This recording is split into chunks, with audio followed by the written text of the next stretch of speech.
Hey Ravens, Kurisu here with a deep dive into an AC that's just dripping with lore in Armored Core 6, Steel Haze Ortus, piloted by everyone's favorite secret agent, Rusty. Let's dive in.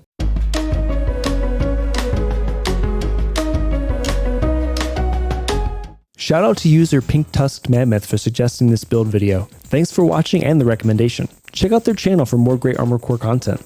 Is there an AC build preset you want to explore? Let me know in the comment section. Steel Haze Ortus is one of the more fascinating ACs in the Armored Core 6 campaign because of how subtly it's teased throughout the adventure. It's also the only AC frame built by Elcano Foundry, but more on that later. First, let's explore the history and lore behind this AC. Steel Haze Ortus is an AC created in secret as a trump card for the Rubicon Liberation Front's defense of Rubicon 3 and the quarrel that resides there. As a secret agent, Rusty infiltrated Arquebus and passed along trade secrets to Elcano and Furlong to develop Steel Haze Ortus, with Furlong bankrolling the project.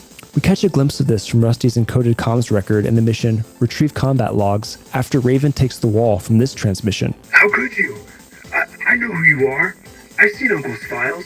At least tell me why. We get another tidbit from a message from an RLF infiltrator who was killed by the corporations in Mission 41B, Unknown Territory Survey. I have to get this back to Uncle. Referring to RLF's Uncle, Middle Flatwell. Furlong agreed to provide the technological assistance.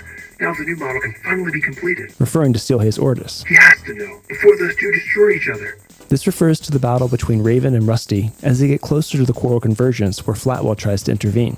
Perhaps this message didn't make it in time. It's also interesting to note that Rusty's base AC, Steel Haze, is the only Vespers AC that isn't compromised of any Arquebus parts. Maybe this is out of spite, or is he just hiding in plain sight? In any case, Steel Haze Ortus will appear as an ally, an enemy, or not at all, depending on which storyline you're pursuing. In the Fires of Raven storyline, Rusty opposes Raven in one last stand after Raven defeats the PCA fleet above Rubicon as the Xylem heads for its crash course into the vascular plant. The Alba frame is unlocked after completing this mission, Breach the Carmen line. The Viento needle gun is unlocked in the shop after completing the escape mission. The Huxley bullet orbit is unlocked in the shop after completing the Iceworm mission in the second playthrough. The Torino needle launcher is a reward for completing All Minds combat arena analysis against subject 51-101R, Steel Haze Ortus. This is unlocked in the third playthrough after the ocean crossing mission. It makes you wonder if All Mind became aware of this model around this time. You'll also receive the AC and emblem data for Steel Haze Ortus after completing this battle. In the Liberator of Rubicon storyline,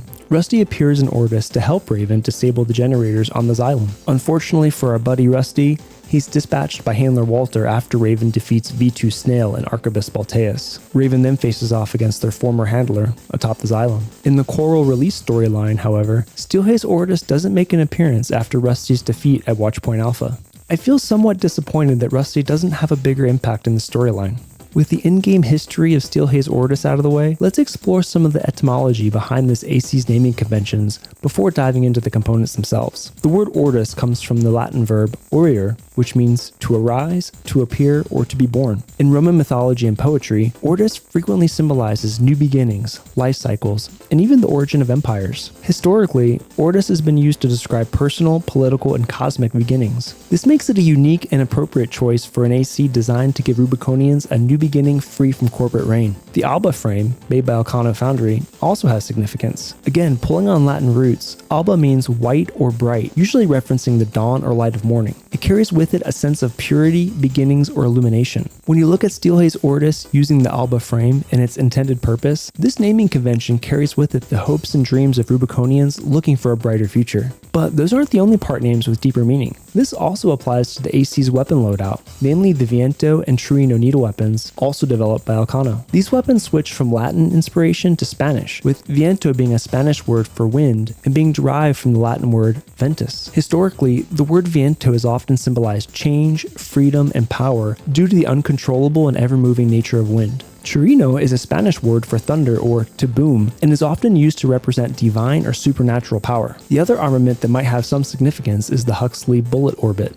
This is just my speculation, but it's possible that this part is named after the British author Aldous Huxley, who was noted particularly for his novel Brave New World, which depicts a scientifically controlled civilization of human robots. Looking at the Huxley's part description, it does reference Arquebus technology. The heart of Ortus is powered by the Hakushi generator, which is shared by Steel Haze. Hakushi refers to the Japanese poet, whose real name is Tachibana Genjiro, who is a master of haiku and also a disciple of Basho, which is another prominent AC frame in Armored Core 6. and one of my personal favorites. As an interesting side note, all of the bao's parts are named after prominent Japanese poets, with Matsuo Basho being the master and the others being disciples, save for Sugiyama Sampu, who was Basho's benefactor. While I'm certainly no master of Japanese language, context, or culture, I've also learned that Hakushi can also mean Northern Warriors or Warriors of the North, which also lends itself to the nature of the Rubicon Liberation Front. Hakushi can also be used to symbolically denote strength, resilience, or a warrior's mindset tied to the northern or cold, harsh climates that demand endurance and discipline. In this context, I think this definition fits the generator and its pilot perfectly. From Software are experts at packing in storytelling layers and minutiae that bring vibrance and character to their worlds for those willing to explore and study them. In a game like Armored Core 6, where you never even see a real human's face, you can still feel the very human hope and desperation behind these parts. Now that we've explored the meaning behind these parts and their names, let's dive into the more technical aspects of this build. Alba is a lightweight frame focusing on high mobility to overwhelm its opponents. Ortus's primary strategy is to overload an opponent's ACS using the Viento, Huxley, and Trino to finish it off with a brutal laser slicer attack. The Hakushi requires a degree of finesse to maximize its potential,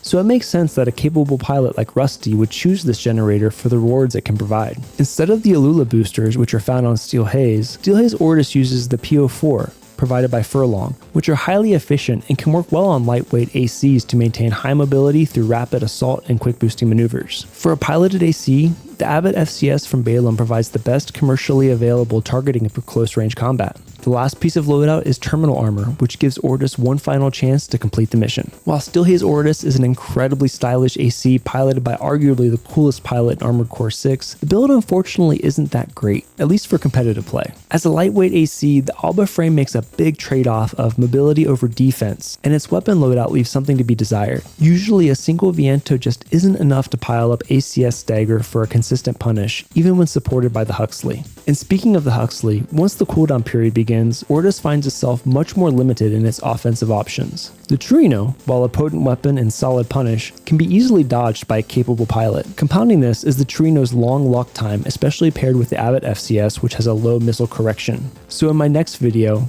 I'll explore optimizing STEEL Haze Ortus to better fit within a competitive environment. Don't forget to subscribe and hit that notification bell to get an update once it's finished. I hope you enjoyed this exploration into STEEL Haze Ortus. Did you learn something new? Was there something I missed? Let me know in the comments section below. Thanks again to user Pink Tusked Mammoth for suggesting this topic. Take care, Ravens. I'll catch you next time.